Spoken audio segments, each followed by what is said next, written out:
আজ গল্প বলবো এক বোকা কচ্ছপের। অনেক অনেক আগের কথা। এক গভীর জঙ্গলে একটা ঝিল ছিল।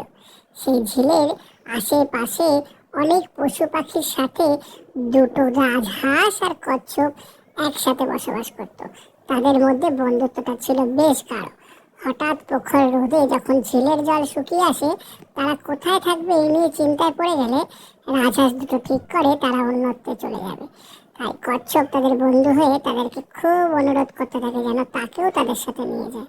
সেই কথা মতো দুটো হাঁস কচ্ছপকে একটা ডান্ডার মধ্যে বাঁধিয়ে নিয়ে যেতে থাকে। কিন্তু কচ্ছপকে বলেছিল, তুমি কিন্তু কোনো কথা বলবে না, নড়াচড়াও করবে না। এদিক থেকে একদল লোক নিচ থেকে তা দেখে সবাই বলতে থাকে, এই পাগল কচ্ছপ, কি অবস্থা দেখো, সে এক হাঁসের সাথে উড়ে উড়ে যাচ্ছে। তখন কচ্ছপটা চেঁচাতে এই কচ্ছপটা সজোরে নিচে পড়ে, মারা যায়। কেমন লাগলো গল্পটা? কমেন্টসে অবশ্যই জানিও। ভিডিও ভালো লাগলে লাইক করো, চ্যানেলটা সাবস্ক্রাইব করো, আর এরকম মজার গল্প আরও নিয়ে আসছি।